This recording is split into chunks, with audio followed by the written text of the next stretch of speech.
رومونتادا انتظرها الكثير من محبي ليفربول ومحبي محمد صلاح، وكارلو انشيلوتي مشى المباراه زي ما هو عايز بالظبط. فاكرين في الدوري المصري طلعت فتره كده بيقول لك ان لعيبه الدوري المصري بياخدوا حاجه كده بيحطوها تحت اسنانهم عشان خاطر يكونوا سعداء وبيلعبوا كوره للمتعه بس.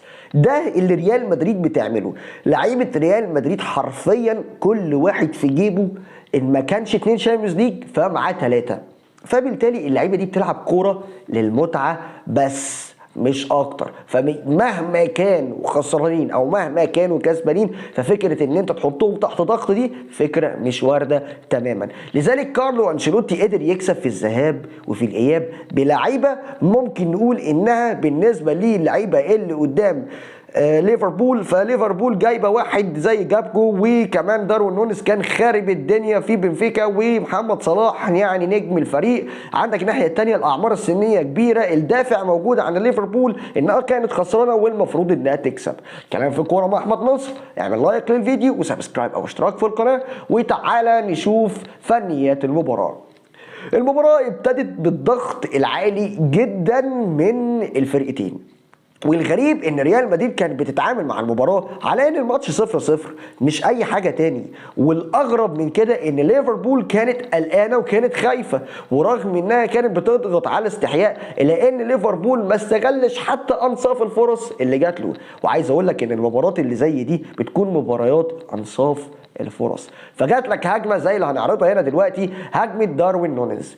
هجمه داروين نونيز صلاح حطها له، لو كان داروين نونيز حط الجول ده فكانت المباراه هيكون ليها شكل وطابع تاني تماما. فانك تسجل جول في ريال مدريد في الشوط الاولاني وانت محتاج 3 اهداف، فده كان هيكون دافع قوي جدا. على ان رغم يعني ان ليفربول كانت ما هياش الحصن الدفاعي القوي جدا، ولكن كان معاك اليسون كان فايق جدا في المباراه اللي زي دي، واغلب الهجمات اللي جات له كلها صدها. ويعني الاشياء اللي او الاجوال اللي ممكن نقول اخطا فيها في المباراه اللي كانت في الانفيلد، هو عدى كل الخطوط او اللي هي ايه يعني عدل من اخطائه مره اخرى.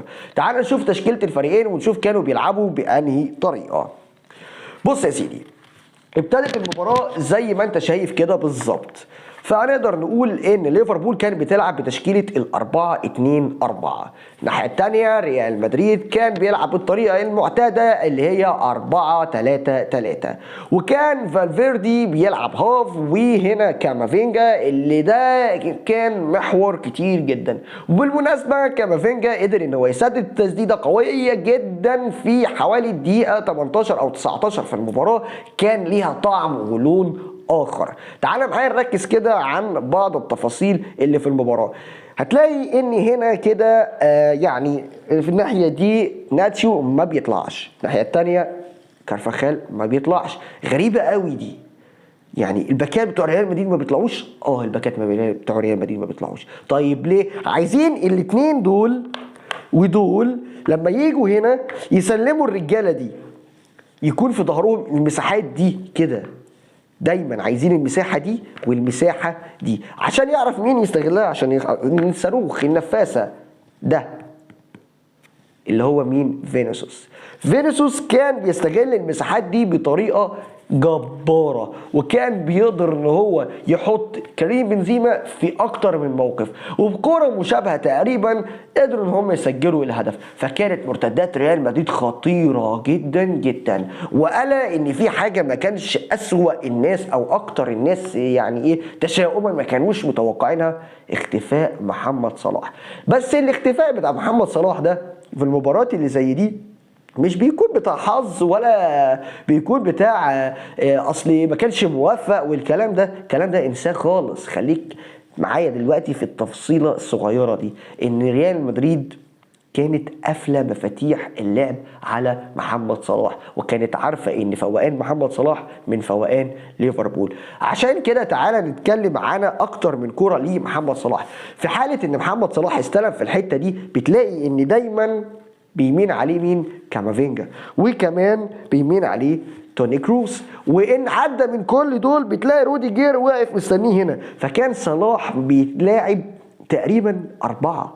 طب صلاح فكر ان هو يهرب وكان بيخش هنا بيمين على القلب هنا، لقى ان الفكره مش ان مين بعينه ماسك صلاح، لا هي الفرقه عينيها على ان ده محور اللعب، فهتروح يمين هيروحوا معاك، هتروح شمال هيروح معاك، يعني هيسلموك لغيرهم.